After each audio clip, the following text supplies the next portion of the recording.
Hi, this is Jessie with the Mississippi Inland Cleanup Program, and today I'll be showing you how to make beeswax wraps.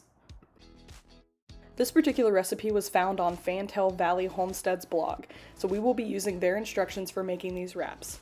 Here are the ingredients in order to make the beeswax wraps, which you can screenshot or pause in order to write down the ingredients.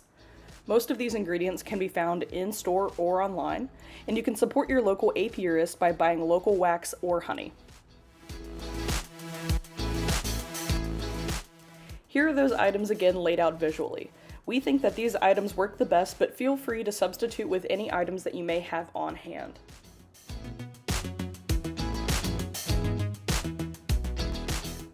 First thing you'll want to do is to finely grate and melt your beeswax in an old crock pot or dish, and then add in your pine resin.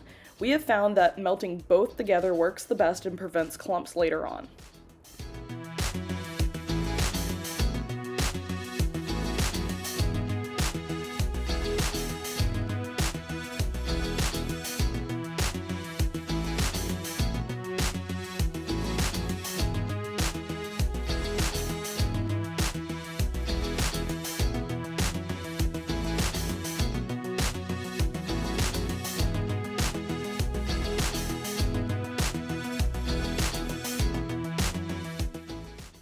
We always try to practice lab safety, but this applies to the classroom and kitchen as well. Don't forget your PPE when working with hot or potentially caustic materials.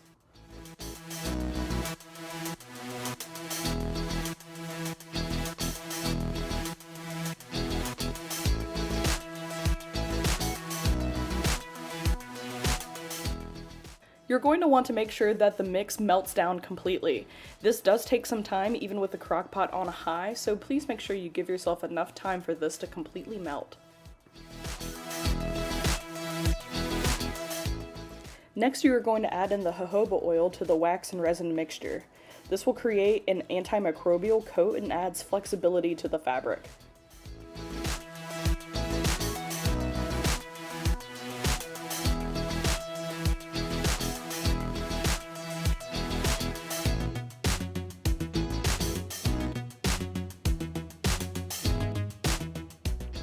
While that is mixing, you'll need to choose a light woven cotton fabric to use.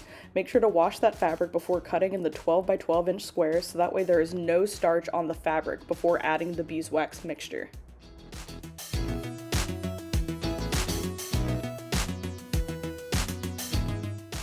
Using pinking shears to cut the squares will help to prevent the fabric from fraying and provides a neat edge to the wrap.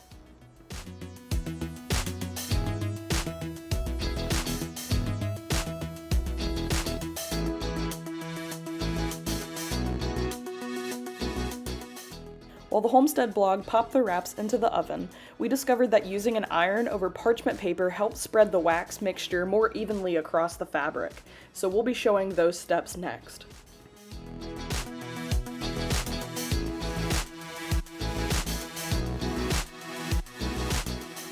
Place one fabric square onto parchment paper in a flat, dry location. With a scoop tool of your choice, carefully pour the wax mixture over your clean fabric and then cover with another sheet of parchment paper on top.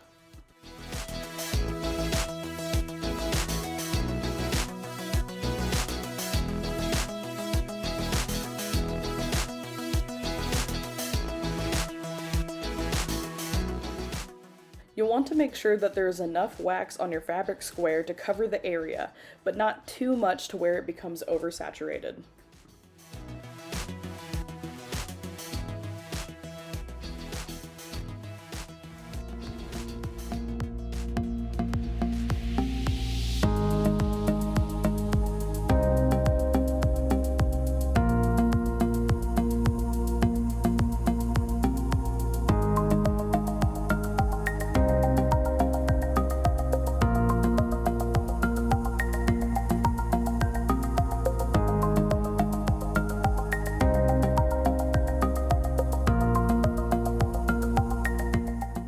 Once your fabric and the wax mixture are sandwiched between two pieces of parchment paper, you can begin to smooth out the mixture to cover the entire wrap with a hot iron.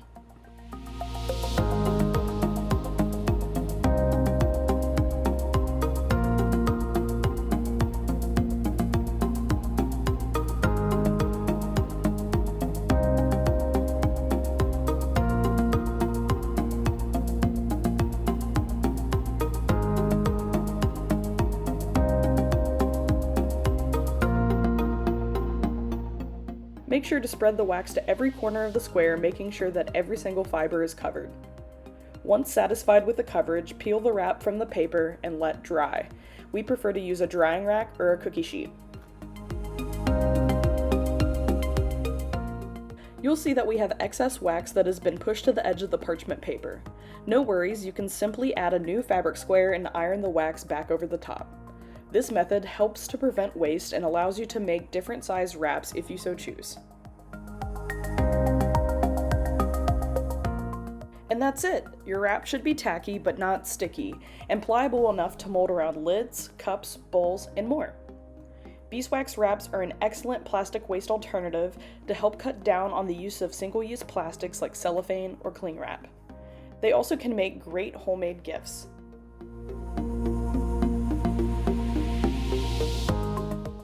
A special thanks to Fantail Valley Homestead for providing the ingredients and groundwork for this DIY swap, and to the Plastic Free Gulf Coast and Mississippi Inland Cleanup Program staff for making this video happen.